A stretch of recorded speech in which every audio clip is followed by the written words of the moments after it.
So let's start our topic.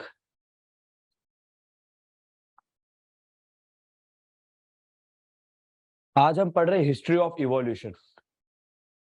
हमने इस chapter के अंदर अभी तक 4 से 5 टॉपिक कर लिए। पहला टॉपिक हमने पढ़ा था ओरिजिन ऑफ लाइफ के बारे में, कि कैसे लाइफ का ओरिजिनेशन हुआ, कैसे अर्थ बना, कैसे अर्थ पे पहले लाइफ कैसे आया। फिर हमने पढ़ा अलग अलग क्या थियरीज आई लाइफ को लेके। फिर हमने पढ़ा इवोल्यूशन के बारे में, और हमने पढ़ा इवोल्यूशन से रिलेटेड प्रूफ, कि क्या क्या प्रूफ है कि इवोल्यूशन हुआ है कि नहीं हुआ है। इवोल्यूशन के प्रूफ के बाद हमने पढ़ा theories of evolution. Theories of evolution के बाद हमने पढ़ा Hardy Weinberg equilibrium last lecture में। आज हम पढ़ रहे ओरिजिन ऑफ, मतलब हिस्ट्री पढ़ रहे हैं हम इवोल्यूशन का, ब्रीफ अकाउंट ऑन इवोल्यूशन। थोड़ा सा हम ये डिटेल में देखेंगे कि इवोल्यूशन आपको पीरियोडिकली ईयर वाइज याद रखना है। You have to remember it year wise. And let's continue our topic. देखिए, सबसे पहले मैंने यहां पे लिखा हुआ है, जस्ट सेकेंड।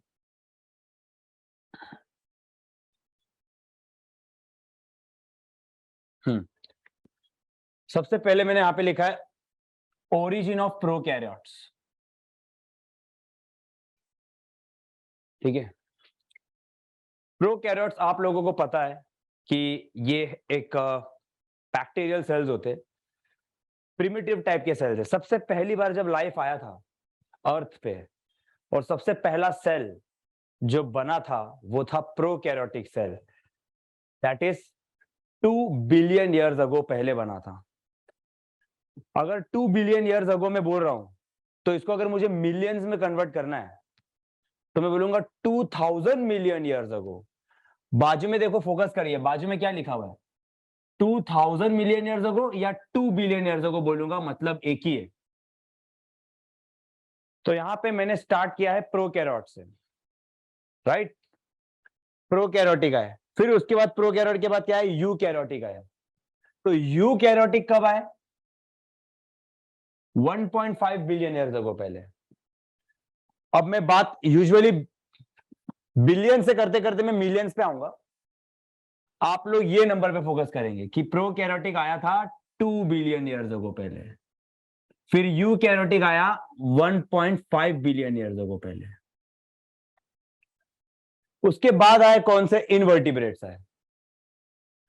इनवर्टिब्रेट्स का मुझे एग्जांपल दो, अंकिता, गरिमा, निकिता, आप में से कोई भी है, चलिए इनवर्टिब्रेट्स का एग्जांपल दीजिए।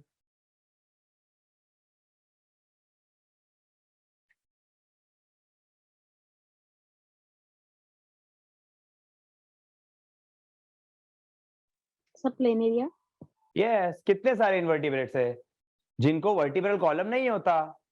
स्पॉन्ज आ गए, hydra, cnidaria, ctenophora, platyhelminthes, aschelminthes, arthropoda, annelida, mollusca, है ना। ये सब नाम सुना है कि नहीं आप लोगों ने? Yes sir. ये सब के सब आए, मतलब ये छोटे ऑर्गेनिजम्स थे। तो इनवर्टिब्रेट्स आए, मतलब यूकैरियोटिक सेल के बाद कौन आए, इनवर्टिब्रेट्स आए। कभी 500 मिलियन ईयर्स अगो पहले आए। मैं अंडरलाइन कर रहा हूं बस उस चीज को। मैंने पहले भी कहा है, आज का लेक्चर आपको सीखते सीखते नोट्स बनाने, मतलब लिखना है आपको, टेबल के फॉर्म में हम पढ़ रहे हैं। इसके लिए मैंने पहले से ये चीज बता दिया है कि टेबल एक थोड़ा लंबा रहेगा, तो आपके लिए बेटर होगा समझने के लिए। इनवर्टिब्रेट्स थे, इनवर्टिब्रेट्स के बाद कौन आए, जॉलेस फिश। जॉलेस फिश मतलब क्या, जिनको जॉ नहीं होता। जैसे कि एग्जांपल है साइक्लोस्टोमाटा। साइक्लोस्टोमाटा पता है तुमको, उनका माउथ जो होता है वो सर्कुलर होता है, सक्टोरियल माउथ होता है, ब्लड सक करते हैं। ट्रू फिश नहीं बोलते उसको, क्योंकि उस फिश में गिल्स नहीं, उस फिश में गिल्स नहीं होता है, स्केल्स भी नहीं होता है, इवन फिन्स भी नहीं होते उनके बॉडी में। पैड फिन्स जो होते हैं ना, pelvic fins and pectoral fins, वो फिन्स भी एब्सेंट होते हैं। तो बोलने के लिए वो फिश है, बट बहुत ही पुरानी टाइप के फिशेस है वो। उनको हम कहते हैं साइक्लोस्टोम्स। मतलब, या उसको दूसरे लैंग्वेज में बोलते हैं जॉलेस फिश। जॉलेस फिश आई कब? 350 मिलियन ईयर्स अगो पहले। आप देखो नंबर कम होते जा रहा है, नंबर कम होते जा रहा है, धीरे धीरे हम अभी रिसेंट पर आएंगे। उसके बाद आता है lobed fin fish. Lobed fin fish बोला मतलब क्या?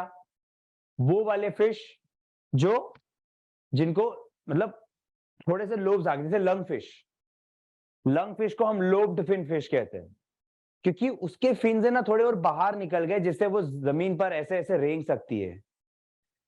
लंग फिश एक टाइप की लोब्ड फिन फिश है। लंग फिश का जो फिन्स है वो थोड़ा सा बाहर निकला हुआ है, जिसके वजह से वो उसको लिम्स भी नहीं कह सकते या फिन्स भी नहीं कह सकते, दोनों के बीच का कहेंगे। फ्रॉग को कैसे होता है? लिम्स होता है, लिम्स।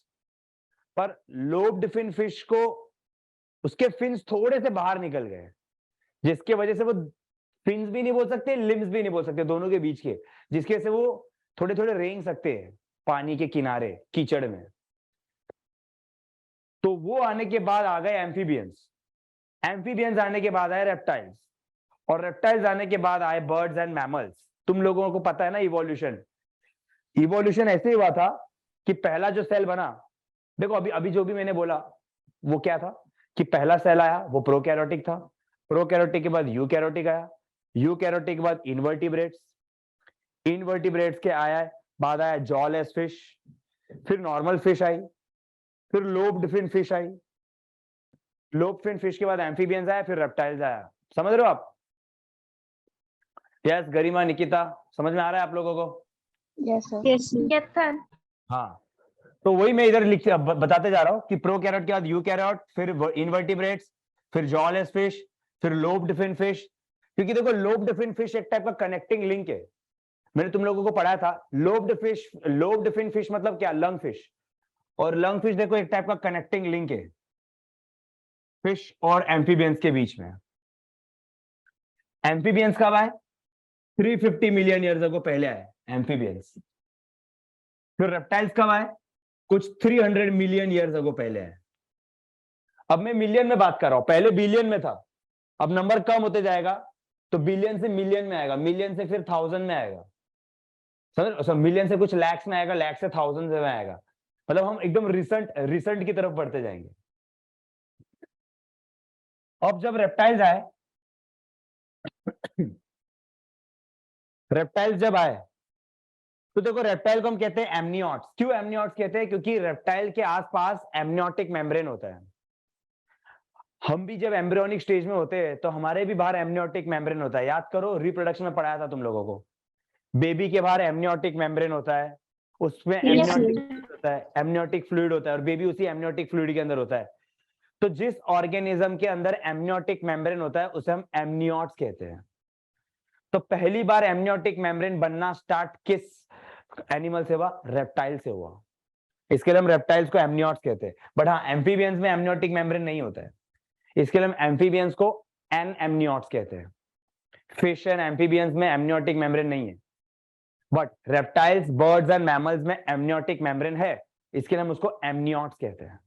तो रेप्टाइल्स आए कुछ 300 मिलियन ईयर्स अगो पहले। फिर रेप्टाइल्स देखो दो कैटेगरी में डिवाइड हुए। कुछ रेप्टाइल्स को हम कहते हैं सौरोप्सिड्स, और कुछ रेप्टाइल्स को हम कहते हैं साइनैप्सिड्स। इंपॉर्टेंट टेबल है। सौरोप्सिड्स जो है, मैं इसकी स्पेलिंग यहां पे लिख दे रहा हूं,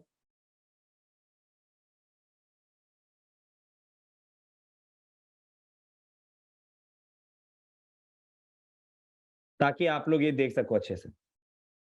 दिख रहा है ये सौरोप्सिड्स? Yes, sir. ओके, मैं इधर साइनैप्सिड्स लिख दे रहा हूं।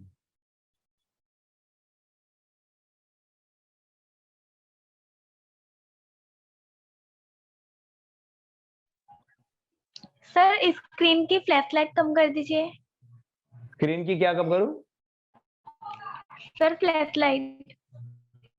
देखिए लाइट जो है अगर मैं बंद कर दूंगा ना तो फिर काफी डिम हो जाएगा, क्योंकि हमने अलग अलग तरीके से चेक किया था और अगर मैंने ये लाइट्स बंद कर दी तो ओके सर। ओके ठीक है, यहां देखिए सौरभ सीडा से ना क्या आया। देखो मैंने याद करो कि मैंने तुमको बताया था कि फिश से एम्फीबियंस आए, एम्फीबियन से रेप्टाइल्स आए, और रेप्टाइल से ही बर्ड्स भी आए, रेप्टाइल से ही मैमल्स भी आए, याद है? Yes sir.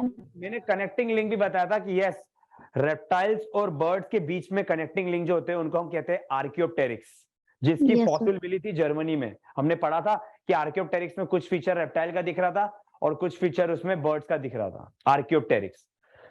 और यही रेप्टाइल से मैमल्स भी आए, ये भी प्रूफ है, क्योंकि आज भी कुछ लोग ऐसे हैं जिनमें कुछ फीचर रेप्टाइल की दिखती है और कुछ फीचर मैमल की दिखती है।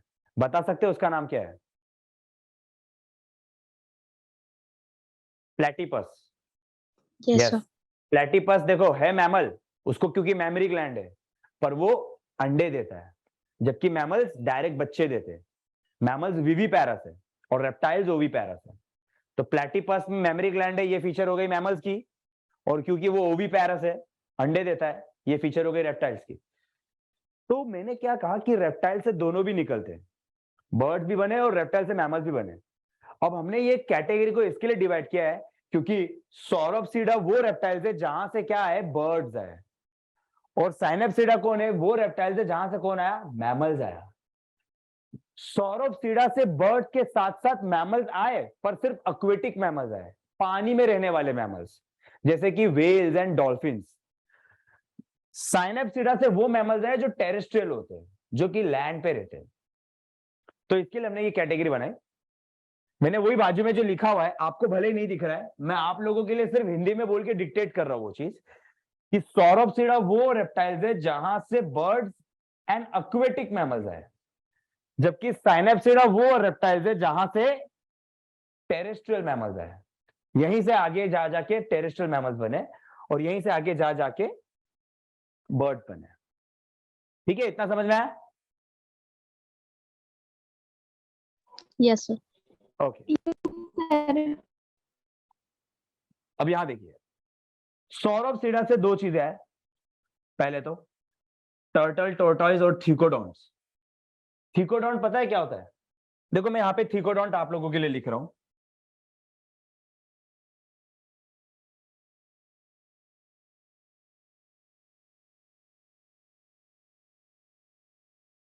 थीकोडॉन्ट मतलब ये वो ऑर्गेनिजम्स है जिनके केस में इनका टीथ गम्स के अंदर एम्बेडेड होता है। गम्स मतलब मसूड़े। सपोज ये गम्स है, ठीक है, ये क्या है, गम्स है, और अगर टीथ जो है वो गम्स के अंदर ऐसे धसा हुआ होगा, तो उस टाइप के टीथ को हम बोलते हैं थीकोडॉन्ट टीथ या थीकोडॉन्शिया। तो ये गम्स है, पूरा मसूड़ा है।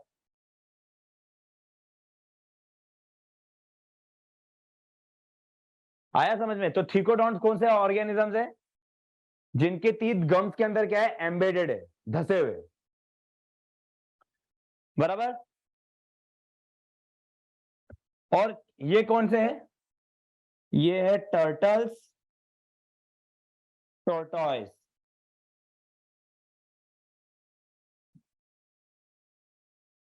स्नेक्स, ये वो वाले रेप्टाइल्स हैं, लिजर्ड्स। ठीक है, मैंने लिख भी रहा हूं आप लोगों के लिए। अब थीकोडॉन्ट से दो कैटेगरी आई। थीकोडॉन्ट वाले मतलब क्या, जिनके केस में टीथ गम्स के अंदर एम्बेडेड है। अब थीकोडॉन्ट से दो लोग आए, क्रोकोडीलिया और डायनासोर। मैं लिख रहा हूं तुम लोगों के लिए ये टेबल बना के, ये देखो, सर दिख रहा है। दिख रहा है ना? Yes, sir. हाँ, तो ये क्रोकोडीलिया लिखा है मैंने, चलो क्रोकोडीलिया तो लिख देता हूं कम से कम।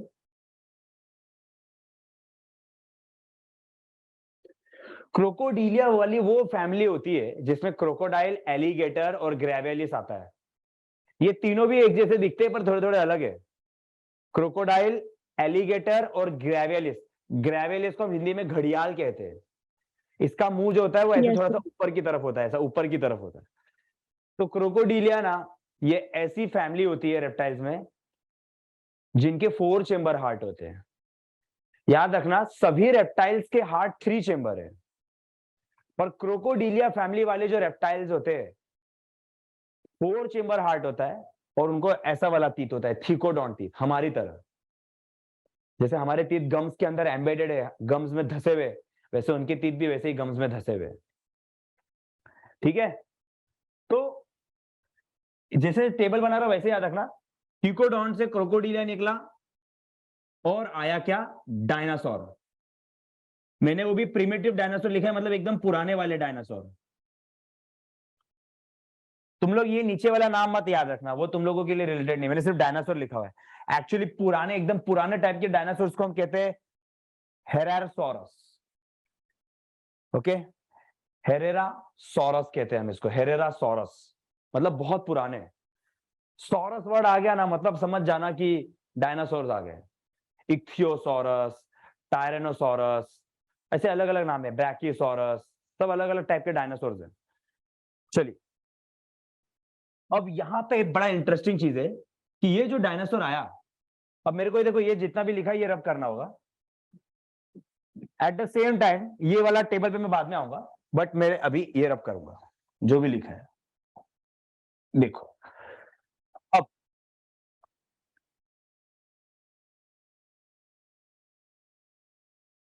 ओके, मैं अब कुछ हाईलाइट नहीं करूंगा, यहीं से बताता हूं आप लोगों को।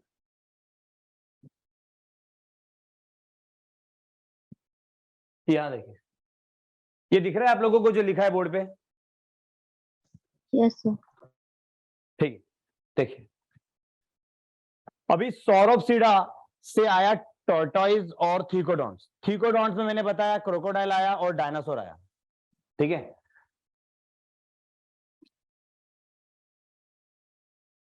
अभी डायनासोर के अंदर आप लोग देखोगे कि डायनासोर से 2 चीजें आई है। एक आया क्या, इक्थियोसॉरस। इक्थियोसॉरस मतलब क्या, ये पानी में रहने वाले डायनासोर थे, पानी में रहने वाले डायनासोर थे। और इक्थियोसॉरस से आ गया एक्वेटिक मैमल्स, मतलब पानी में रहने वाले मैमल्स, जैसे कि डॉल्फिन एंड वेल्स। समझ रहे हो आप, सीटेसी, डॉल्फिन, वेल्स, सी काऊ, ये ऐसे मैमल्स है जो कि पानी में रहते हैं। वो कहां से आए, इक्थियोसॉरस से आए। इक्थियोसॉरस क्या था, पानी में रहने वाला डायनासोर था। और पानी में रहने वाला डायनासोर कहां से आया, पुराने वाले डायनासोर से आया। टेबल समझ में आ रहा है आपको? Yes, sir. ठीक है, Yes, sir. ओके। अब ये जो पुराना वाला डायनासोर था, यहां से आया पानी में रहने वाला डायनासोर, इक्थियोसॉरस। इक्थियो का मतलब होता है पानी में, ठीक है। उसके बाद आ गए कौन, मैमल्स, पानी में रहने वाले। अब यहां से एक और आए डायनासोर जिनके छोटे पेल्विक गर्डल थे और जिनके बड़े पेल्विक गर्डल थे। ये वो वाले डायनासोर है जिनकी कमर, पेल्विक गर्डल मतलब क्या, कमर, जिनकी कमर छोटी थी थोड़ी। पेल्विक गर्डल तुम लोग ने पढ़ा है, बोन्स वाला चैप्टर पढ़ा है कि नहीं, उसमें पेल्विक गर्डल है, कमर में होता है। पेक्टोरल गर्डल हमारे शोल्डर में होता है, और पेल्विक गर्डल किधर होता है, कमर में होता है। तो जिनकी कमर छोटी थी उनको हम, ये वो वाले डायनासोर है, सिंपल पेल्विक गर्डल वाले। और जिनकी कमर बड़ी थी वो कॉम्प्लेक्स पेल्विक गर्डल वाले डायनासोर है। सिंपल पेल्विक गर्डल वाले डायनासोर से भी 2 चीजें आई। एक आए ब्रैंकीसोरस। ब्रैंकीसोरस मतलब ये सबसे पुराना वाला डायनासोर है। आप लोग एनसीईआरटी अपना अगर निकालो तो उसमें डायनासोर वाले का डायग्राम दिया हुआ है, अगर एनसीईआरटी है तो निकालिए जरा एनसीईआरटी, आपके सामने डायग्राम भी Yes, दिखे, sir. बेटर लगेगा आपको। एनसीईआरटी निकालिए, सब लोग ने निकाला? ओके, अब यहां पे आप लोग देखोगे तो ये ब्रैंकीसोरस देखिए, इसके ऊपर जो ई लिखा है ना, मैं सिर्फ ब्रैंकीसोरस लिख रहा हूं।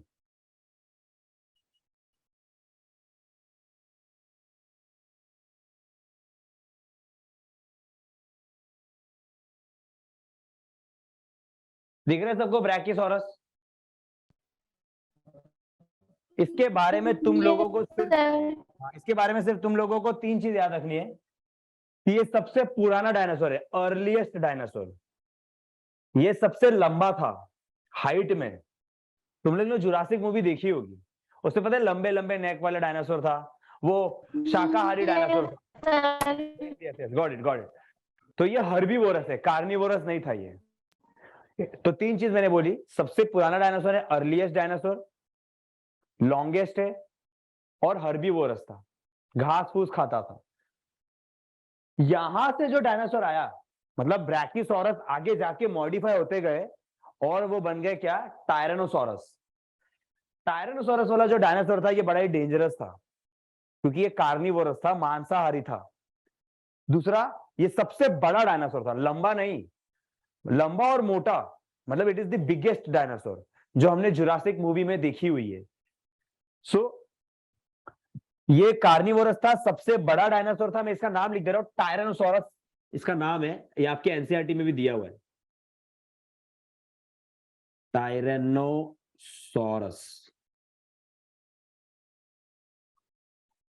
और ये सबसे पहला डायनासोर था जो दो पैरों पे चलता था। ये बायपेडल था। बायपेडल का मतलब होता है दो पैरों पे चलना। इसके पहले वाला जो डायनासोर था ब्रैंकियोसॉरस, वो क्या था, वो क्वाड्रीपेडल था।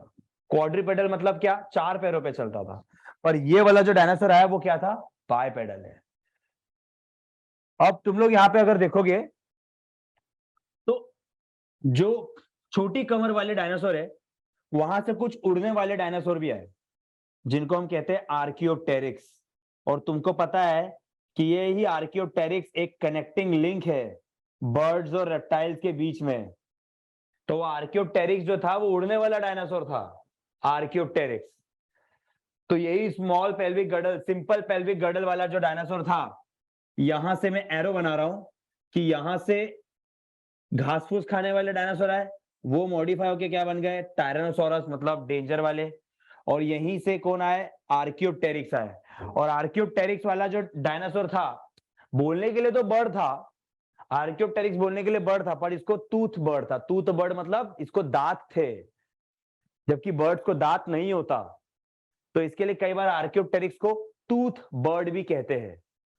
और आज के डेट में जो बर्ड्स है वो टूथलेस है। टूथलेस मतलब टूथ नहीं है उनको, टीथ नहीं था। तो आर्कियोप्टेरिक्स से आगे जाके क्या आ गए, ऐसे वाले बर्ड्स आए जो कि टूथलेस है, जिनको बोलते हैं टिरैनोडॉन। टिरैनोडॉन ऐसे बर्ड्स है जो कि ये है। अच्छा पता है बाजू मैंने ई लिखा हुआ है, सबके बाजू मैंने सबके ई लिखा हुआ है। मैं अगर यहाँ पे कलर यूज करूं तो मैं यहाँ पे ई लिख रहा हूं ना, ई का मतलब ये एक्सटिंक्ट हो गए सबके सब। ये भी क्या हो चुका है, एक्सटिंक्ट हो चुका है। समझ रहे हो आप, एक्सटिंक्ट हो चुके ये भी अगर मैं लिख रहा हूं ये भी एक्सटिंक्ट हो चुका है। इक्थियोसॉरस भी एक्सटिंक्ट हो चुके हैं, पानी में रहने वाले डायनासोर है, पर एक्वेटिक मैमल आज भी है। ये आ रहा है समझ में आपको? Yes sir. Yes sir. देखो टेबल तुम लोगों के लिए मैं यहाँ पे बता दूं कि हमने स्टार्ट किया था थीकोडॉन्ट से। थीकोडॉन्ट वो वाले रेप्टाइल थे जिनके टूथ गम्स के अंदर है। तो थीकोडॉन्ट से आए क्रोकोडिलिया, क्रोकोडाइल, जिसमें क्रोकोडाइल, एलिगेटर, ग्रेविलिस आ जाते हैं। और यहां से आए कौन, डायनासोर्स, पुराने वाले डायनासोर्स। तो सिर्फ डायनासोर्स लिख दे रहा हूं मैं। अब डायनासोर से कैसे वाले डायनासोर आए, एक डायनासोर ऐसे आए जिनकी कमर छोटी थी, सिंपल पेल्विक गर्डल वाले डायनासोर थे ये, सिंपल पेल्विक गर्डल वाले। और एक डायनासोर कैसे थे, जिनकी कमर बड़ी लंबी और मोटी थी, वो कैसे वाले डायनासोर थे, कॉम्प्लेक्स पेल्विक गर्डल वाले डायनासोर थे।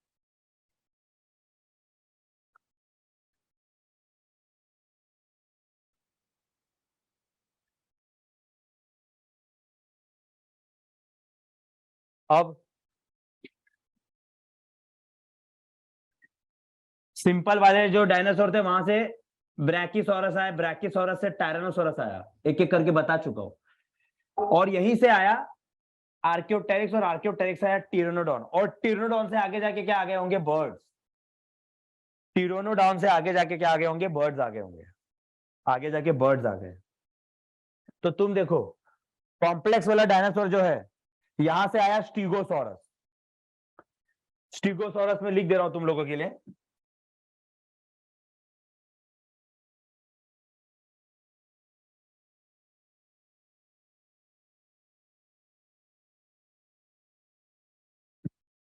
दिख रहा है स्टीगोसॉरस? Yes sir. ओके।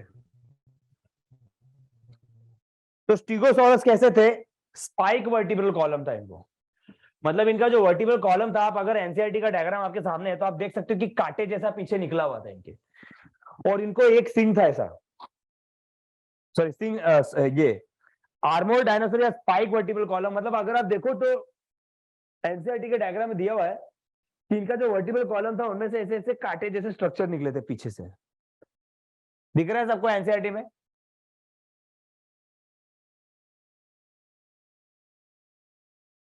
एनसीईआरटी में दिख रहा है? गरिमा, निकिता, आप लोगों के सामने है ये डायग्राम? Yes sir. तो मैंने स्टीगोसॉरस बता दिया है कि स्टीगोसॉरस जो है ये एक स्पाइक वर्टिब्रल कॉलम वाला डायनासोर है, और स्टीगोसॉरस से आगे जाके आया, ठीक है, स्टीगोसॉरस से आगे जाके आया ट्राइसेरेटोप्स। ट्राइसेरेटोप्स मतलब सिंग थे इसको, वो भी कितने? 3।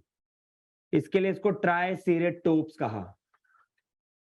ट्राइसेरेटोप्स मतलब इसको सिंग थे, वो भी कितने? 3 सिंग थे इसको, ट्राइसेरेटोप्स। इसके लिए इसको 3 हॉर्न डायनासोर भी कहते हैं, 3 सिंग थे इसके। काउज एंड बफेलो इसको 2 होते हैं, इसको 3 थे, एक इधर इधर और एक आगे था इसके, नोज पे था इसके। एनसीईआरटी के डायग्राम में दिख रहा होगा। तो तुम लोगों को एनसीईआरटी क्या पूछेगा एग्जाम में कि पहली बार हर्बीवोरस वाला डायनासोर कौन सा था? ऐसा ऑप्शन दे देगा कि वो ब्रैकियोसॉरस, स्टीगोसॉरस, ट्राइसेरेटोप्स कौन सा था, ऐसा आप लोगों को याद रखना है। पहली बार कार्निवोरस वाला डायनासोर कौन सा है? सबसे बड़ा डायनासोर कौन सा है? Tyrannosaurus rex. Spike vertebral column वाला डायनासोर कौन सा है? स्टीगोसॉरस। 3 हॉर्न वाला डायनासोर कौन सा है? ट्राइसेरेटोप्स। ट्राइसेरेटोप्स याद रहेगा? Yes sir. Yes sir. तो ये मैंने बताया आपको। अब यहाँ पे एक चीज याद रखना, इसको मैं पहले रब करता हूं क्योंकि ये क्लियर करना है। अब देखिए, अब थोड़ा सा ऊपर, जैसे कि मैंने कहा कि टिरेनोडॉन है, और टिरेनोडॉन से देखो क्या आ गया? मॉडर्न बर्ड आ गया, राइट। और यहां पे आप लोग देख सकते हो, ये लाइन पे फोकस मत करना, ये हो गया, ये मैंने सिर्फ ऐसे बताया है कि जो टाइम पे डायनासोर थे ना, उसी टाइम पे प्राइमेट्स आ चुके थे। प्राइमेट्स वो वाले मैमल्स होते हैं जिनमें नाखून होता है। प्राइमेट्स कौन से मैमल्स है जिनमें क्या होता है? नाखून होता है, और उनका बाइनोकुलर, हाँ, और उनका बाइनोकुलर विजन होता है। बाइनोकुलर विजन का मतलब है वो सिर्फ आगे से ऐसे देख सकते हैं, जैसे हम लोग है। कुछ लोग स्टीरियोस्कोपिक विजन होते हैं, मतलब साइड का, एकदम आगे पीछे का सब कुछ देख सकते हैं, जैसे बर्ड्स, क्योंकि बर्ड्स की आंखें थोड़ी बाहर की तरफ होती है और साइड में होती है। तो वो लोग जो होते हैं ना, वो आगे से और पूरा ऐसा कवर करते हैं पूरा उनका विजन, उसको कहते हैं स्टीरियोस्कोपिक विजन। पर हमारा विजन कैसा है? बाइनोकुलर विजन, मतलब हम सिर्फ आगे का ही ऐसे देख सकते हैं। तो प्राइमेट्स वो होते हैं जिनको बाइनोकुलर विजन है, नेल्स है, मेंस्ट्रुअल साइकिल दिखाते हैं। मेंस्ट्रुअल साइकिल हमारे अंदर होता है, बाकी के एनिमल्स में एस्ट्रस साइकिल होता है। और उनका ऑपोजेबल थंब है, मतलब वो चीजों को ग्रैब कर सकते हैं, कुछ पकड़ सकते हैं, जैसे मंकी हो गया, चिंपैंजी हो गया, गोरिल्ला हो गया, ह्यूमंस हम लोग हो गए। हम सब लोग क्या है? हमारा ऑपोजेबल थंब है, मतलब हम हमारे थंब को हमारी उंगलियों के ऑपोजिट लेके जा सकते हैं। अगर हम हमारी उंगली को, थंब को, ये वाला थंब है उसको उंगली के सामने लेके ऐसे जा सकते हैं, इसको हम ऑपोजेबल थंब कहते हैं। ऑपोजेबल मतलब ऑपोजिट, जिससे हम चीजों को पकड़ सकते हैं। तो ये 4 क्वालिटी प्राइमेट्स की याद रखना। प्राइमेट्स ऐसे मैमल है जिनमें पंजे नहीं होते, नेल्स होते हैं। नेल्स होते हैं, दूसरा स्टीरियोस्कोपिक विजन होता है, तीसरा क्या मैंने बताया? मेंस्ट्रुअल साइकिल होता है, और चौथा ऑपोजेबल थंब होता है। तो याद रखना कि जो टाइम पे डायनासोर थे वो टाइम पे प्राइमेट्स भी आ चुके थे, समझ रहे हो? वो टाइम पे मैमल्स भी थे, बट मैमल्स जो थे वो बड़े डरपोक थे। क्यों? क्योंकि मैमल्स जो थे वो गुफे में रहते थे, वो गुफे में रहते थे। डायनासोर्स डोमिनेंट थे वो टाइम पे, रेप्टाइल्स वर डोमिनेंट। जब डायनासोर्स मर गए तब रेप्टाइल्स को चांस मिल गया जिंदगी जीने के लिए, तब रेप्टाइल्स गुफे से निकल निकल कर सब जगह फैलने लगे, क्योंकि डायनासोर्स खत्म हो चुके थे। तब रेप्टाइल्स को चांस मिला और तब रेप्टाइल्स में डाइवर्सिटी आई। तब अलग अलग अलग अलग अलग अलग टाइप के रेप्टाइल्स बनते, सॉरी मैमल्स इवॉल्व होते गए, रेडिएट होते गए, इवॉल्व होते गए। आ रहा है कुछ कुछ समझ में आपको? तो यहाँ पे हमने रेप्टाइल्स का पार्ट एंड किया है कि किस तरह से रेप्टाइल्स आया था। ठीक है, मैं कोई घाई नहीं करूंगा, आपको टेबल अच्छे से याद होना चाहिए क्योंकि यहां से भी क्वेश्चंस आते हैं। अब हमने क्या देखा? हमने रेप्टाइल्स देखा कि कैसे एक रेप्टाइल से डायनासोर आया और वो डायनासोर से एक्वेटिक मैमल आया और बर्ड आया। अब हम वो दूसरा वाला कैटेगरी देखेंगे, क्योंकि रेप्टाइल पहले दो कैटेगरी में डिवाइड हुआ था, सौरोप्सिडा, साइनैप्सिडा। तो सौरोप्सिडा से क्या आया? बर्ड्स आए और एक्वेटिक मैमल आया। साइनैप्सिडा से क्या आया था? टेरेस्ट्रियल मैमल आया था। तो टेरेस्ट्रियल मैमल वाला देख लेते हैं। सर प्राइमेट्स में कौन सा विजन होता है? Binocular, BINOCULAR। बाइनो बाइनोक्यूलर मतलब क्या? आगे से ही देख सकते हैं। दृष्टि जो है वो सिर्फ आगे का ही और थोड़ा सा साइड का कवर कर सकती है। और कुछ बहुत सारे एनिमल्स हैं जिनमें स्टीरियोस्कोपिक विजन होता है। स्टीरियोस्कोपिक मतलब वो पूरा 360 डिग्री ऑलमोस्ट कवर कर सकते हैं, समझ रहे हो? उनकी आंखें थोड़ी बाहर की तरफ होती है। चलिए,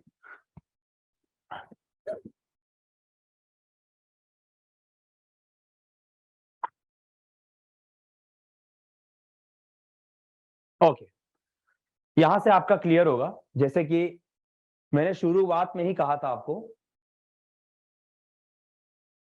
ये देखिए, ये टेबल आ गया।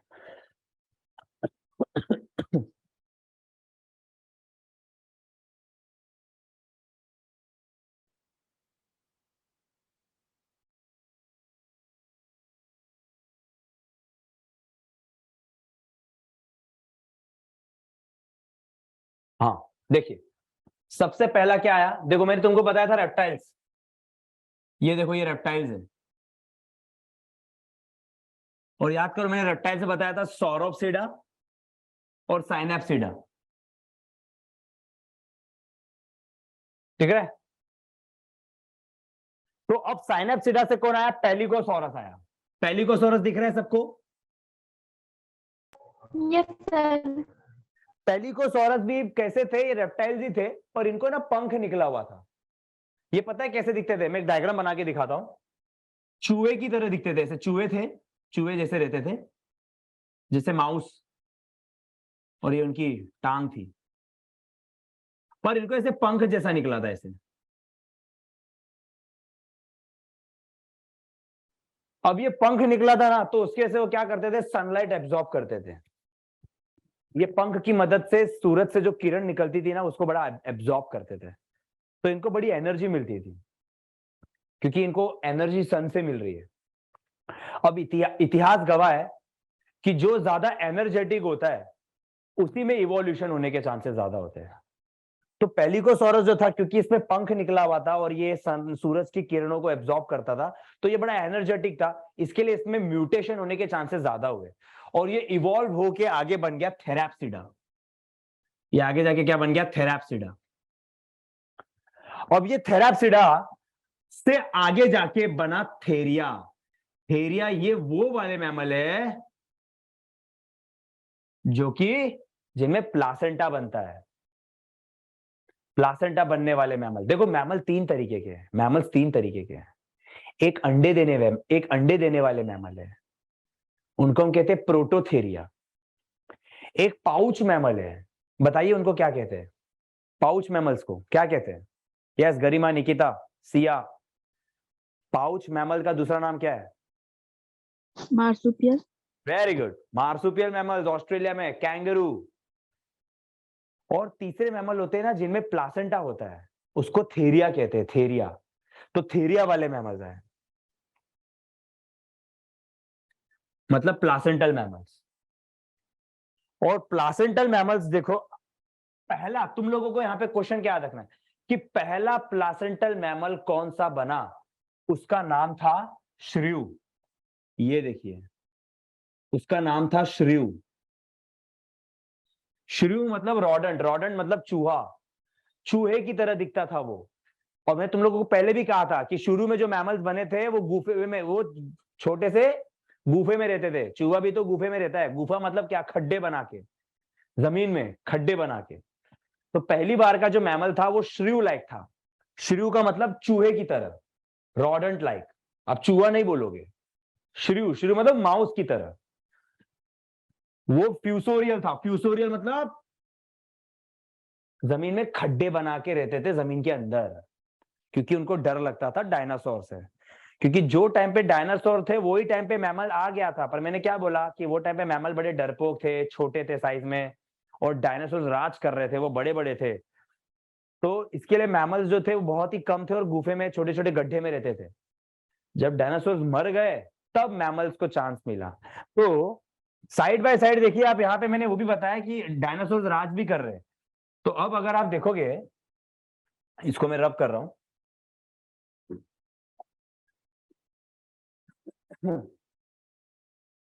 ये देखिए, यही श्रियू जो है, ठीक है, यही श्रियू जो है वो आगे जाके देखिए क्या हुआ। थेरिया तो बताया तुमको, प्लासेंटा वाले मैमल। और पहला प्लासेंटा वाला मैमल जो बना था उसका क्या नाम था, श्रियू, चूहे की तरह दिखता था वो। वहीं से आगे जाके देखिए मैमल थे वो टाइम पे, ये सभी टाइम पे आप देखो डायनासोर राज कर रहे हैं, डायनासोर राज कर रहे हैं। वहां से जाके कौन आए, प्राइमेट्स आए। दिख रहा है यहाँ पे प्राइमेट्स लिखा हुआ है, ये प्राइमेट्स है। Yes sir. प्राइमेट्स मतलब ये वो वाले मैमल्स थे जिनमें नाखून था। Yes sir. Opposable menstrual thumb cycle भी। दिखाते थे, स्टीरियोस्कोप, बाइनोकुलर विजन था, और ये बायपेडल भी थे। यूजुअली बहुत सारे मैमल्स, बहुत सारे जो ये है वो बायपेडल है, दो पैरों पे चलते हैं, बाइपेडल में। दो पैरों पे चलने वाले। और क्वाड्रीपेडल मतलब चार पैरों पे।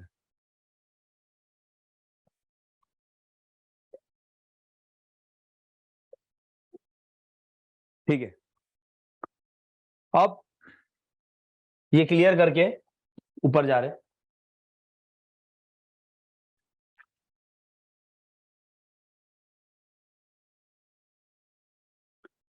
तो मैंने जैसे तुम लोगों को बताया, देखो थेरिया वाले मैमल से क्या आया, प्राइमेट्स आ गया। जो टाइम पे प्राइमेट्स आए वो टाइम पे ये सारे डायनासोर एक्सटिंक्ट हो गए। ये देखो वही मैंने इधर लिखा है कि डायनासोर एक्सटिंक्ट, ये दिख रहा है इधर। Yes sir. और अभी भी देखो प्राइमेट्स, अब प्राइमेट्स राज करेंगे, क्यों, क्योंकि और ये घटना कब हुई, ये घटना हुई कुछ 65 मिलियन ईयर्स अगो पहले। 65 मिलियन ईयर। अच्छा, ये जो आज का जो नोट्स है ना, ये कॉपी मेरे पास है, ठीक है, देखो मैंने लाया भी है, ये कॉपी मेरे पास है। तो आप टेंशन मत लीजिए, ये कॉपी मैंने बनाया और ये भी मैं तुम लोगों को आज के पीडीएफ नोट्स के साथ ये भेज दूंगा। तो तुम लोग ओके सर। मटेरियल होगा पढ़ने के लिए, ठीक है। सो अब देखो ये स्टेज पे क्या हुआ कि डायनासोर खत्म हो गए, अब प्राइमेट्स बच गए, अब प्राइमेट्स और इवॉल्व होते गए। तो यही प्राइमेट्स, अब देखो डायनासोर यहां पे एक्सटिंक्ट हो गए, सिर्फ प्राइमेट्स बचे। इसके लिए एरो मेरा यहां से नीचे जा रहा है।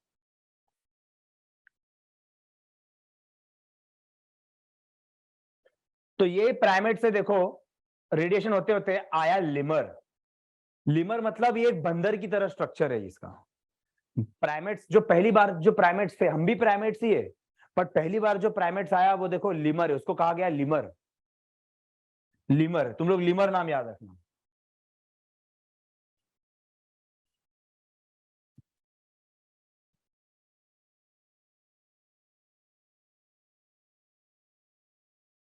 लिमर, लिमर के बाद ये मैं अभी क्लियर करूंगा।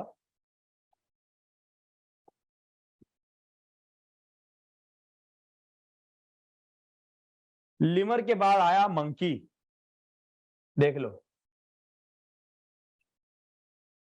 और यहां पे हमारा स्लाइड खत्म हुआ, ये वाला। लीमर के बाद कौन आया? मंकी आया। मतलब यही लीमर से बहुत सारी चीजें आई, यहीं से मंकी, एप्स, ह्यूमन सब आए। समझ रहे हो? यहां पे हमारा टेबल कंप्लीट होता है कि लीमर आया। लीमर मतलब बंदर जैसा दिखता है, पर बंदर नहीं बोलोगे आप, एकदम प्रिमिटिव टाइप का बंदर है। वहां से बंदर आए, बंदर, एप्स, ह्यूमन, ये सब एक साथ आया। मतलब कुछ लीमर इवॉल्व होके बने बंदर, कुछ लीमर इवॉल्व होके बने एप्स। एप्स मतलब आदि मानव, है ना? आपको पता है आदि मानव कैसे थे पहले के, और वहीं से ह्यूमंस भी आए।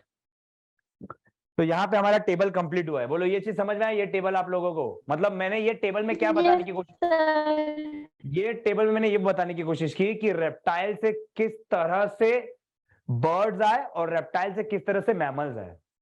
तो ये टेबल में बेसिकली फोकस किस पे किया है? इवोल्यूशन पे फोकस किया है कि पहला सेल आया प्रोकैरियोट्स, फिर यूकैरियोट्स, फिर इनवर्टिब्रेट्स, फिर जॉलेस फिश, फिर जॉ वाला फिश, फिर लोब्ड फिन फिश, फिर एम्फीबियंस, फिर रेप्टाइल्स। फिर रेप्टाइल से आए सौरोप्सिडा, साइनैप्सिडा। सौरोप्सिडा से कौन से ऑर्गेनिज्म आए?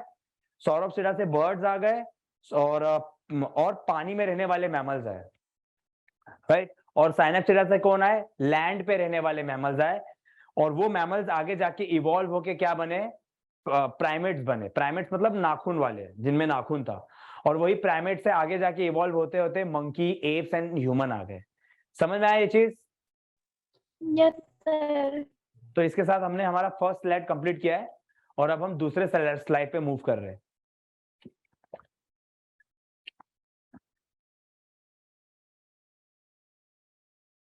ये हमारा दूसरा स्लाइड है।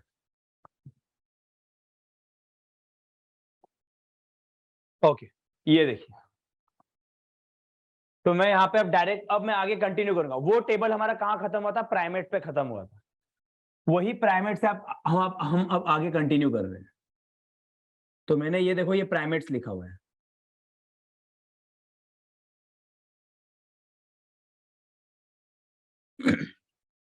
ठीक है? ये मैंने लिखा है प्राइमेट्स। अब तुम लोग देखो, ये प्राइमेट से आगे जाके दो टाइप के प्राइमेट्स बने। मैं सिर्फ मेन वाला नाम लिख रहा हूं। एक बने प्रोसीमियंस,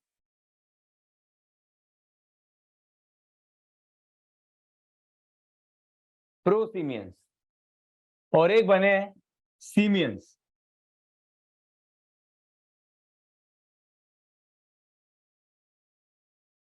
सीमियंस को एक और नाम से हम कहते हैं एंथ्रोपोइड्स।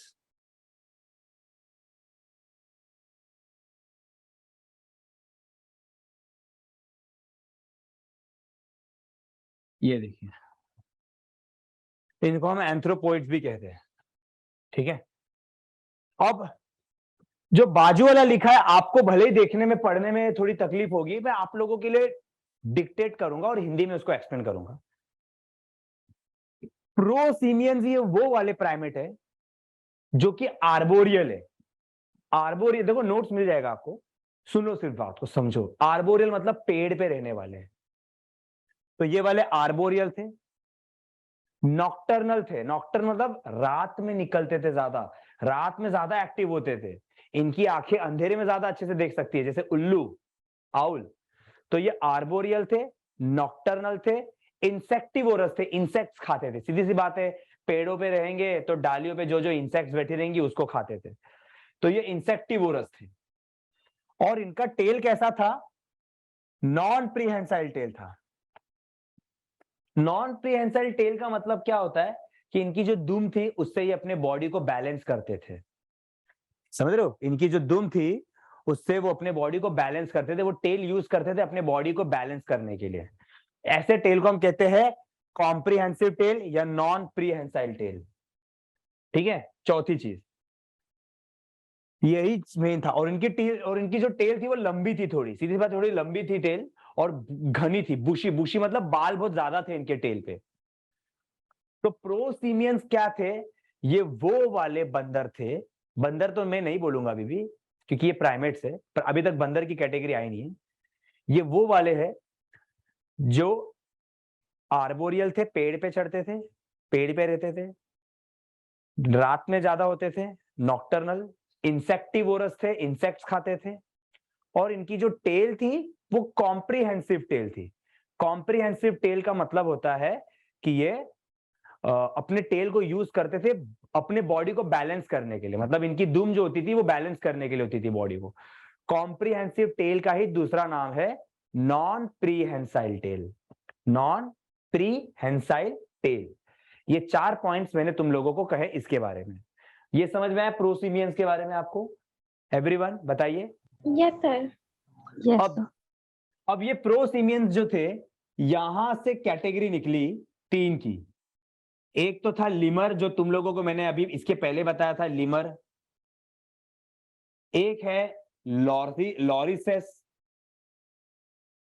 लॉरिसेस, और एक है टार्सियर्स।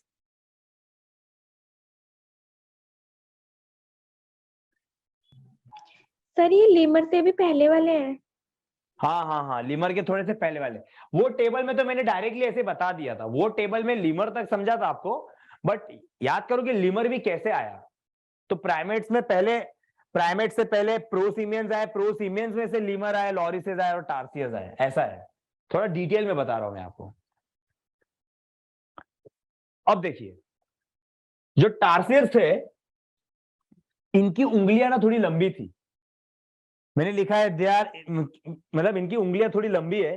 तो कुछ लोगों का यह भी मानना है कि यही टार्सियस जो है वो आगे जाके इवॉल्व होके एंथ्रोपॉइड्स बन गए, क्योंकि इनकी उंगलियां थोड़ी लंबी थी। हालांकि सारे के सारे प्राइमेट्स ही है, और प्राइमेट्स की फीचर तुमको पता है, ऑपोजेबल थंब है, वो चीजों को ग्रैब कर सकते हैं। पर इनकी उंगलियां थोड़ी लंबी थी, तो कुछ लोगों का ये भी मानना है कि ये लोग शायद से इवॉल्व होके ये बन गए आगे जाके, या मतलब ये लोग जो है जिनको हम कहते हैं एंथ्रोपॉइड्स, वो इन्हीं से इवॉल्व होके आए हैं। इसके लिए मैंने ये एरो बनाया। ये कुछ लोगों का मानना है शायद, बट बोला गया है कि प्राइमेट्स में से ये दूसरी कैटेगरी निकली, और ये जो कैटेगरी निकली वो एक्चुअली इधर ही से निकली है, टार्सियस वाले इवॉल्व होके ये बन गए। ठीक है, अब हम यहां से स्टार्ट कर रहे हैं, ये सीमियन से। टेबल पे फोकस बनाए रखना। प्राइमेट से निकले, एक पहला तो निकला प्रोसीमियंस, प्रोसीमियंस में से ये 3 निकले, बाद में यही आगे जाके इवॉल्व इसमें हुआ है, तो ये दूसरी कैटेगरी है, ये कुछ लोगों का बोलना है। अब सीमियंस में से आए, बड़े इंपॉर्टेंट चीज, साउथ अमेरिकन एंथ्रोपॉइड्स, मैंने लिखा भी हुआ है, आपको दिख भी रहा है, साउथ अमेरिकन एंथ्रोपॉइड्स। और एक आए साउथ अफ्रीकन, ये अफ्रीका में रहने वाले, और ये साउथ अमेरिका में रहने वाले।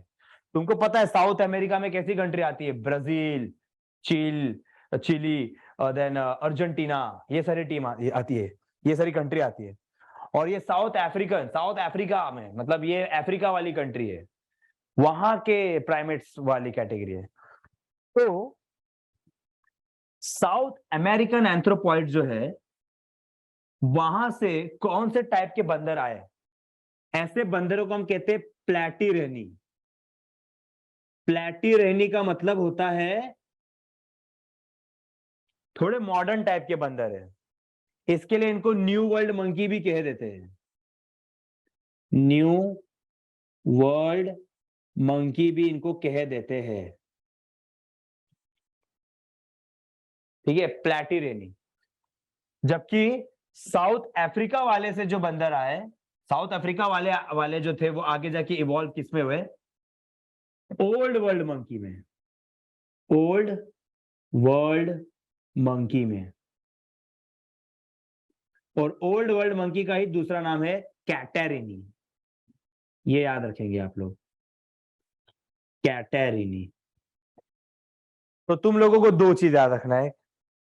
एक तो तुम लोगों को याद रखना है platyrrhini new world monkey, catarrhini old world monkey. ये दोनों में क्या फर्क है वो मैं तुम लोगों को बोलता हूं। देखिए, ये वाला जो मंकी है, इसका जो टीथ है, इसके टीथ का जो नंबर है वो है 2/2, 1/1 और 3/3 और 3/3।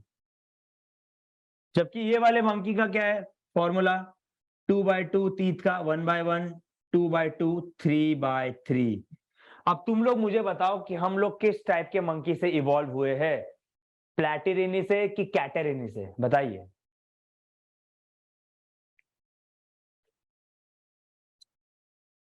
यहीं से देख के बता दो। सर कैटेरिनी से।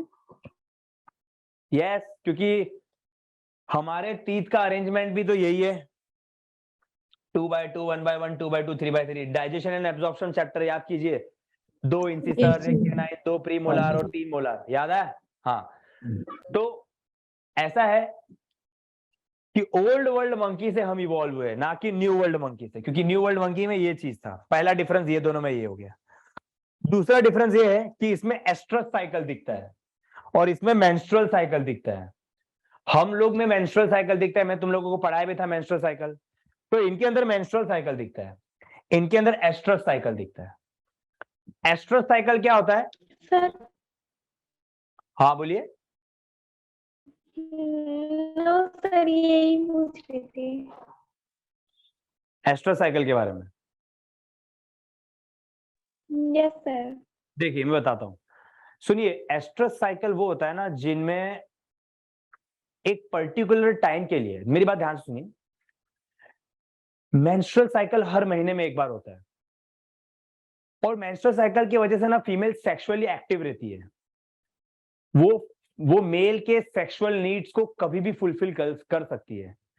पर एस्ट्रस साइकिल एक ऐसा पीरियड होता है फीमेल में, जिनमें एस्ट्रस साइकिल होता है, कि उस पीरियड में एक पर्टिकुलर टाइम में एस्ट्रोजन हार्मोन का लेवल बढ़ जाता है और उस टाइम में एस्ट्रोजन हार्मोन का लेवल बढ़ जाने की वजह से ना फीमेल के अंदर सेक्सुअल अराउजल होता है, मतलब वो सेक्सुअल अर्ज होता है उसमें, और वो कोई मेल पार्टनर ढूंढती है ये सेक्सुअल इंटरकोर्स करने के लिए। इसके लिए उस पीरियड को हम हीट पीरियड कहते हैं। हीट पीरियड है क्योंकि उस फेज में फीमेल में एस्ट्रोजन हार्मोन का लेवल बढ़ गया है और उसमें सेक्सुअल डिजायर ज्यादा आ रहा है और वो सेक्सुअल इंटरकोर्स करने के लिए किसी मेल को ढूंढ रही है। अगर सेक्सुअल इंटरकोर्स नहीं हुआ तो उसमें भी एंडोमेट्रियम थिक ही रहेगा, पर वो एंडोमेट्रियम शेड ऑफ नहीं होगा, वो एंडोमेट्रियम एब्जॉर्ब हो जाएगा। हमारे केस में क्या होता है, मेंस्ट्रुअल साइकिल में एंडोमेट्रियम कुछ टाइम के बाद शेड ऑफ हो जाता है और ब्लीडिंग होती है, जिसको मेंस्ट्रुएशन कहते हैं। पर जिनमें एस्ट्रस साइकिल होता है उनमें ब्लीडिंग नहीं होती, उनमें एंडोमेट्रियम थिक हुआ बट कुछ टाइम के बाद फिर वो एब्जॉर्ब हो जाएगा। तो मेंस्ट्रुअल साइकिल और एस्ट्रस साइकिल में क्या फर्क है, देखिए। मेंस्ट्रुअल साइकिल जो होता है वो हर महीने में एक बार होता है, एस्ट्रस साइकिल जो होता है वो साल में 1 या 2 बार ही होता है, जिसको हम बोलते हैं ब्रीडिंग सीजन है। ब्रीडिंग सीजन का मतलब समझ रहे हो, हम बोलते हैं ना ये एनिमल का ब्रीडिंग सीजन है। Yes sir. मतलब ये कि हाँ उसका हीट पीरियड चल रहा है, कि फीमेल का हीट पीरियड चल रहा है, मतलब एक साल में एक आध बार कभी उसके अंदर एस्ट्रोजन का लेवल बहुत ज्यादा हो जाता है और उसमें सेक्सुअल अराउजल बढ़ जाता है, वो मेल पार्टनर को ढूंढती है और कॉपुलेशन होता है। That is called breeding period, breeding season.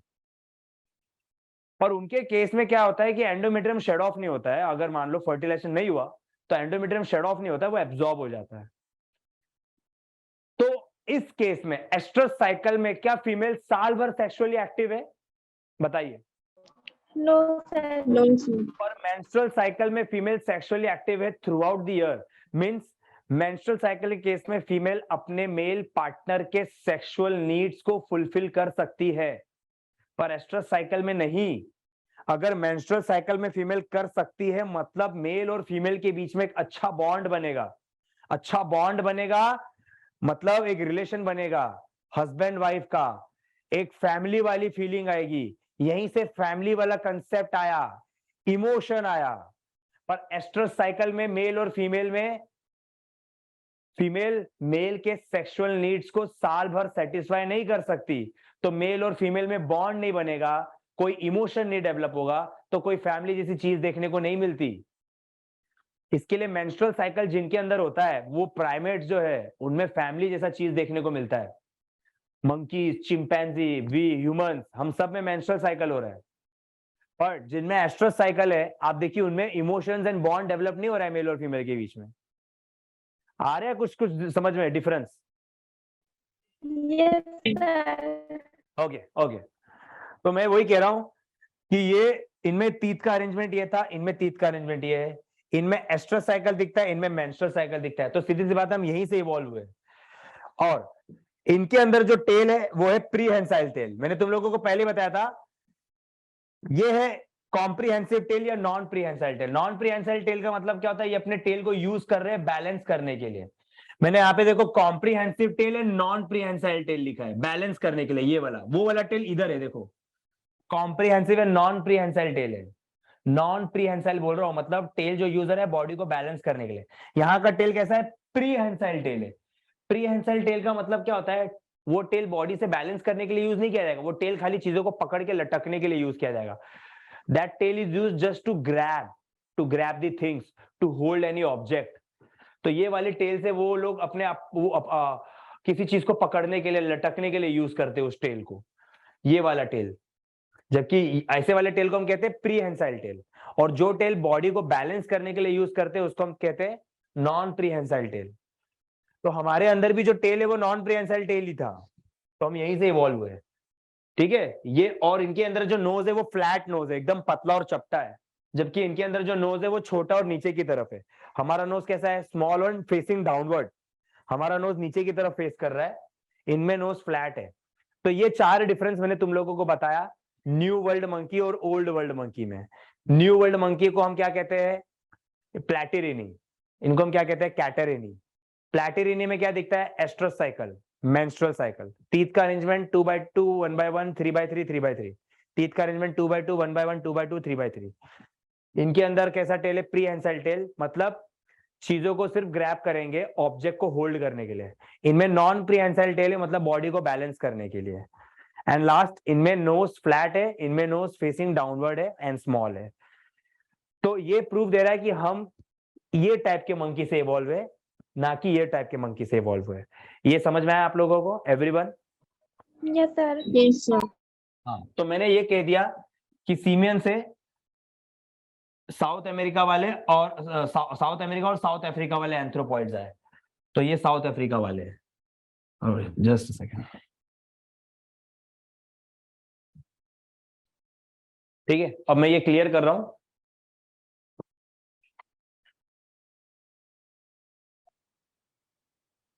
क्योंकि आगे कंटिन्यू करना है।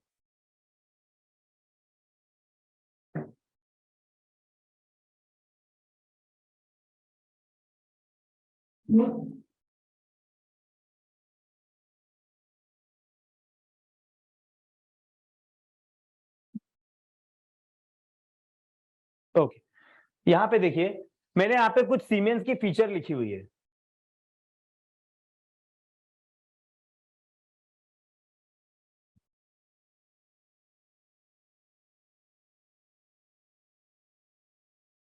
ये जो मैंने सीमेंस बोला था, ये सीमेंस की मैंने कुछ फीचर लिखी है बाजू में कि सीमेंस की क्या फीचर दिखती है। सीमेंस जो होते हैं वो लोग कलर विजन है, मतलब इनको ब्लैक एंड व्हाइट नहीं दिखता है, कलर विजन है। डायर्नल है, मतलब ये वाले जो होते हैं वो दोनों टाइम एक्टिव रहते हैं, दिन में भी एक्टिव रहते हैं, रात में भी एक्टिव रहते हैं। बट ये वाले नॉक्टर्नल थे, ये वाले नॉक्टर्नल थे। और ये वाले जो होते हैं मैंने बताया था आपको, ये यहीं पे ये दो चीज आप लोग याद रखना है, आप लोगों को याद रहेगा ये चीज। ये डायर्नल है और कलर विजन है इनके अंदर, ठीक है, ये चीज याद रखना। अब मैंने ये कहा कि सीमेन से दो टाइप के निकले थे, साउथ अमेरिका एंथ्रोपॉइड्स और south Africa anthropoids. South America वालों के अंदर से आगे जाके इवॉल्व होके क्या आया? प्लैटिरिनी। और साउथ अफ्रीका वाले के इधर से आगे जाके इवॉल्व होके आया कैटेरिनी।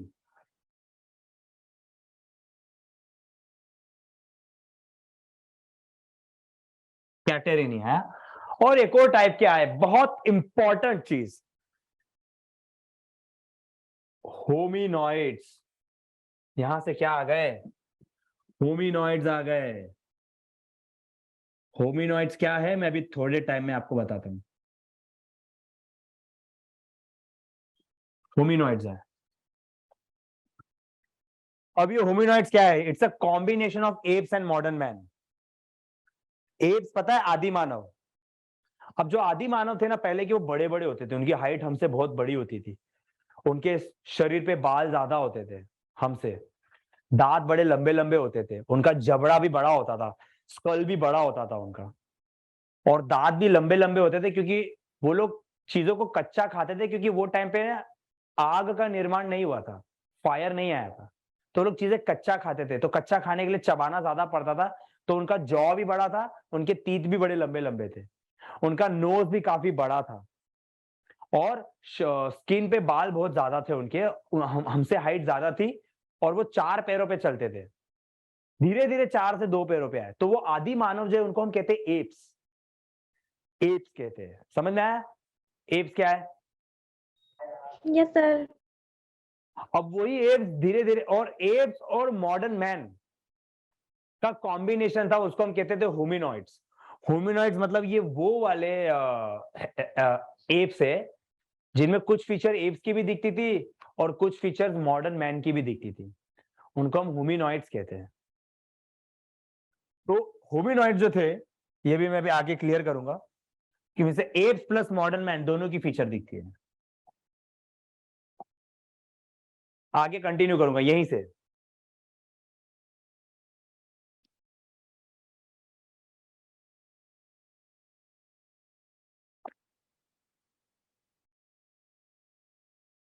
होमिनॉइड्स पे फोकस करेंगे हम। ये होमिनॉइड्स, अब ये होमिनॉइड से तुम लोग देखिए ये लाइन बन रही है,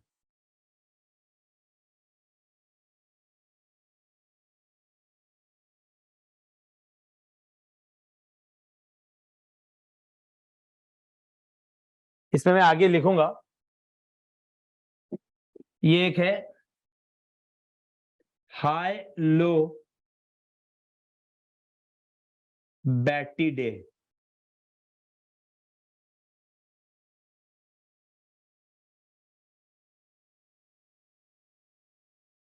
और एक है पोंगिडे।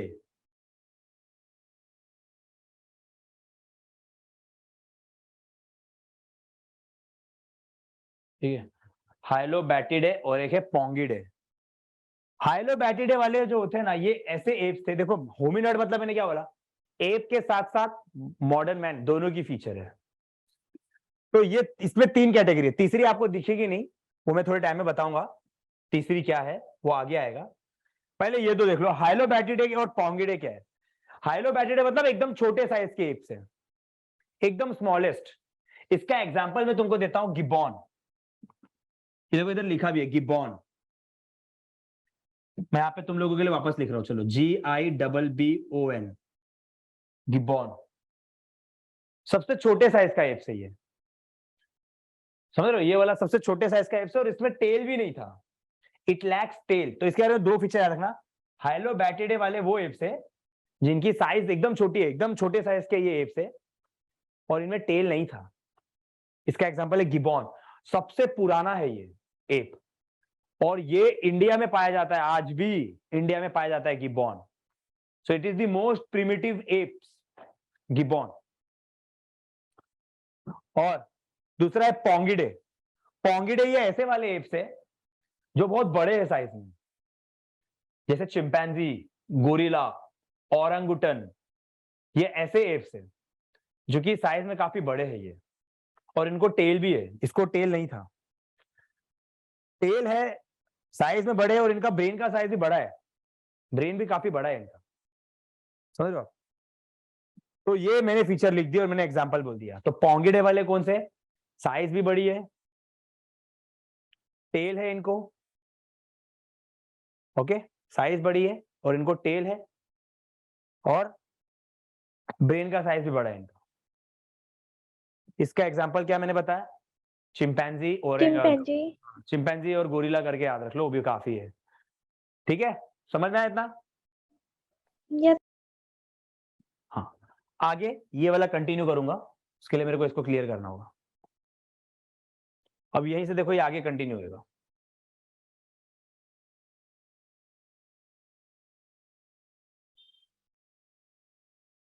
होमिनॉइड्स आपको पता ही है, होमिनॉइड्स में ही है, तो ये अब ऊपर जा रहा है।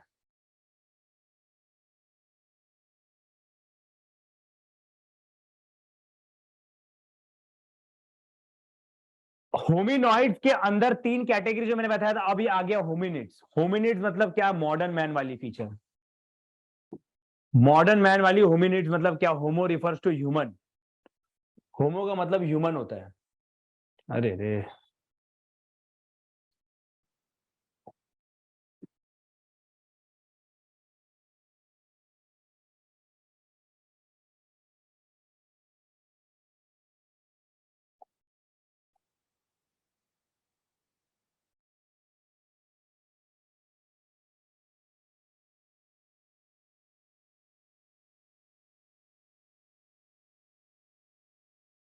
होमिनॉइड्स के अंदर 3 कैटेगरी मैंने बताई थी, पहले देखते जाएंगे। हाइलोबैटिडे बता दिया, पोंगिडे बता दिया, होमिनिड्स दिखा रहा हूं। होमिनिड्स के अंदर दिखा रहा हूं मैं क्या है। सबसे पहला आया होमो हैबिलिस। यहां से हमारा नेक्स्ट लेक्चर स्टार्ट होगा। एक्चुअली हमारा जो नेक्स्ट लेक्चर है वो डिटेल में मैं आपको बताऊंगा कि पहला आया Homo habilis, first human life. ये होमिनिड्स वाला जो टॉपिक है, देखिए ये वाला जो एरो है, ठीक है, ये वाला जो एरो है, ये एरो याद रखना, आप लोगों के पास टेबल होना चाहिए। मैं यहां से वो नेक्स्ट टॉपिक कंटिन्यू करूंगा। अब बाजू में क्या लिखा है वो एक बार आप लोगों के लिए मैं पढ़ लेता हूं, ठीक है, कि मैंने बाजू में क्या लिखा हुआ है।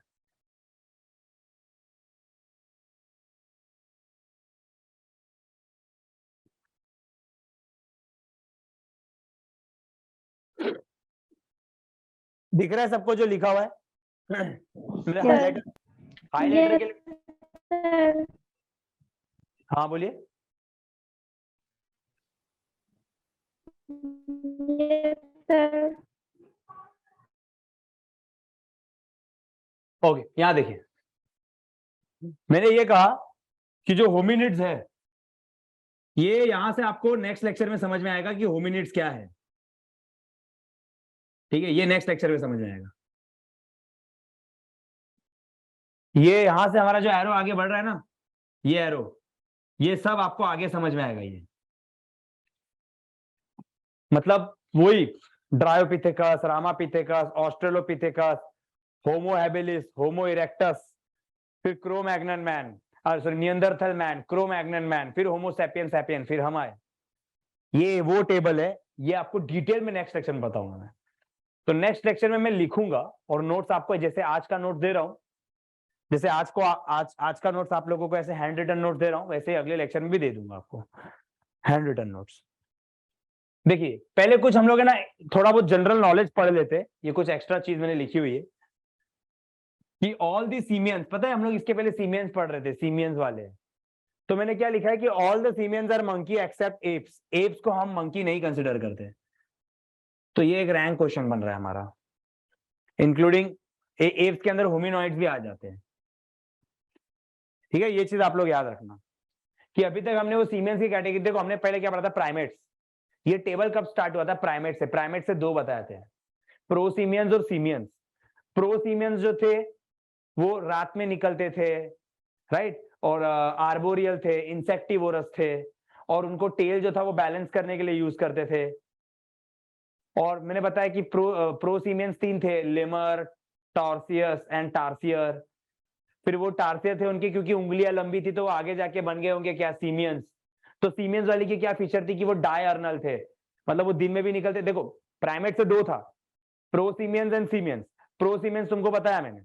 सीमियंस क्या थे? डायर्नल थे, रात में निकलते थे। सॉरी, ये क्या थे? डायर्नल। डायर्नल का मतलब क्या होता है? दिन में भी निकलते, रात में भी निकलते, दोनों टाइम एक्टिव थे। और इनमें टेल कैसा था? प्रीहेंसाइल टेल था, मतलब बॉडी को बैलेंस करने के लिए यूज करते थे ये अपने बॉडी को। अब ये सीमियंस जो थे वो आगे जाके 2 में कैटेगरी हुए, south Africa anthropoids and south America anthropoids. South America anthropoid से क्या आया? New world monkey. और साउथ अफ्रीका एंथ्रोपॉइड से क्या आया? Old world monkey. Old world monkey के साथ आया एक और चीज, that is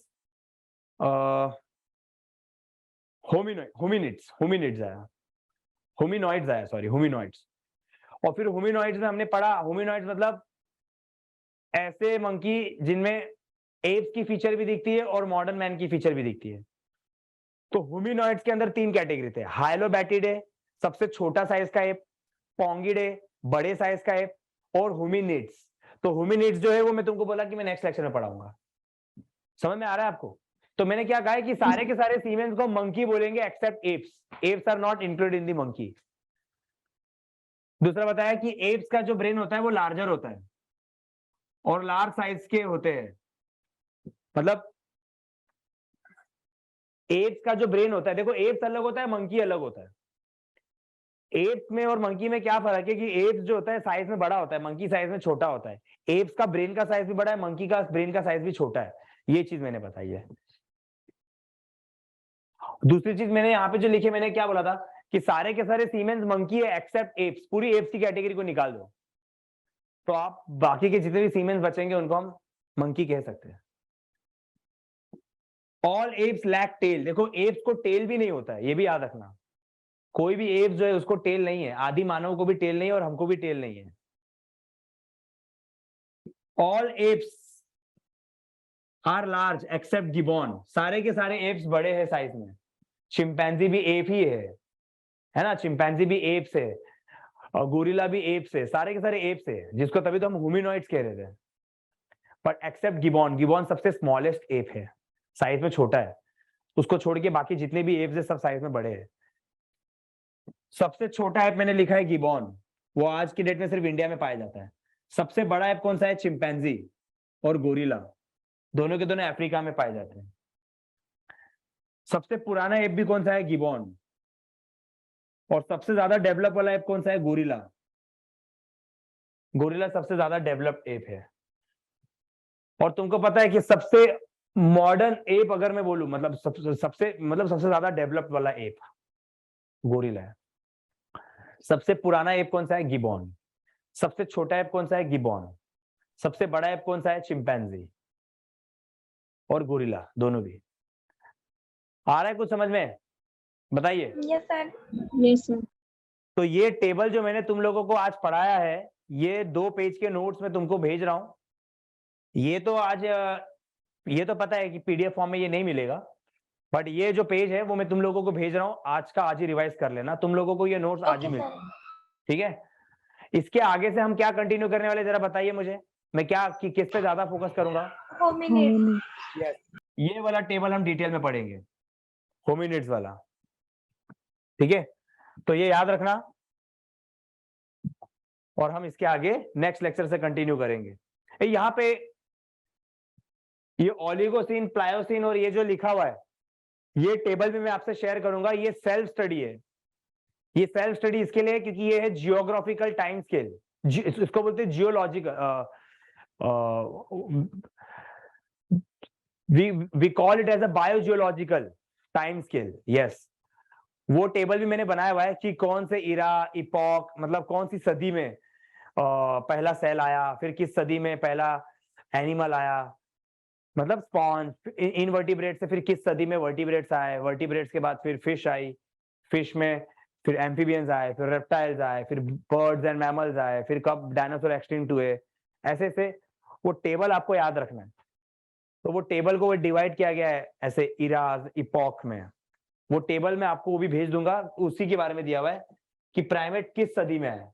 just a second, यहाँ पे दिया हुआ है ये टेबल में। यस, इसमें दिया हुआ है कि प्राइमेट किस सदी में आए हैं, वही चीज लिखा हुआ है, वही दिया हुआ है।